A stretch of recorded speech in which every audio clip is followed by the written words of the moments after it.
bergerak juga, dan kita bisa mendengar sebagai suara drum tersebut. Oke, sekarang juga kita akan belajar apa itu sumber bunyi. Bunyi berasal dari benda yang bergetar. Contohnya, ketika senar gitar dipetik, ketika genderang dipukul, dan ketika kita berbicara. Baik, selanjutnya kita akan mempelajari sifat-sifat bunyi. Sifat bunyi yang pertama yaitu bunyi merambat melalui medium. Bunyi butuh jalan untuk sampai ke telinga. Jalan ini disebut medium.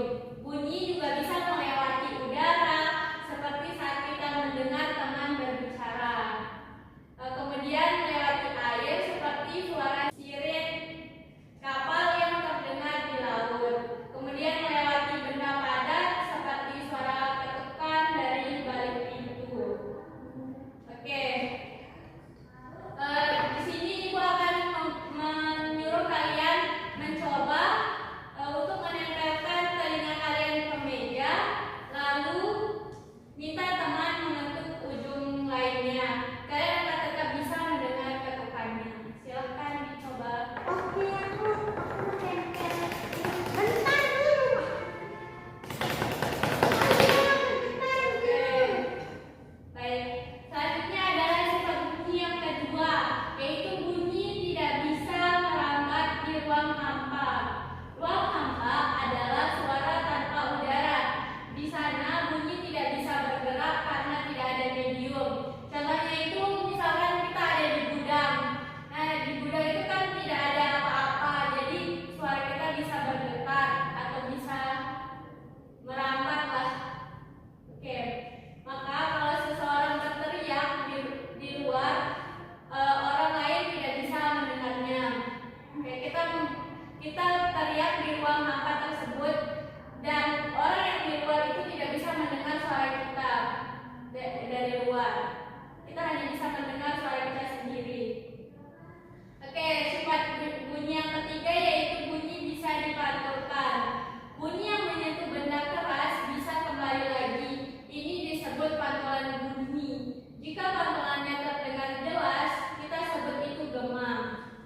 Jika pantulannya tercampur dengan bunyi asli, kita sebut gaung. Contohnya itu jika kalian mencoba untuk berteriak di gua atau di tempat aula besar, kalian mungkin akan mendengar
Silakan.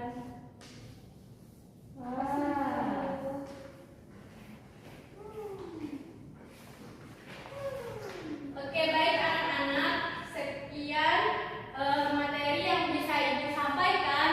Apakah ada yang belum kalian mengerti? Tidak ada. Udah paham, Guru. Oke, baik. Sebelum Ibu mengakhiri pertemuan hari ini, marilah kita berdoa sebelum kita menutup pembelajaran pada pagi hari ini. Yang akan dipimpin oleh teman kalian yaitu Aulia Agustina. Silakan. Marilah kita tutup pembelajaran kita pada pagi hari ini dengan sama-sama berdoa menurut kepercayaan masing-masing. Berdoa dimulai. Berdoa selesai. Oke, baik. Semoga materi atau pembelajaran yang Ibu sampaikan bisa bermanfaat buat kalian dan semoga kalian selalu dalam keadaan sehat. Oke. Amin. Sekian. Wassalamualaikum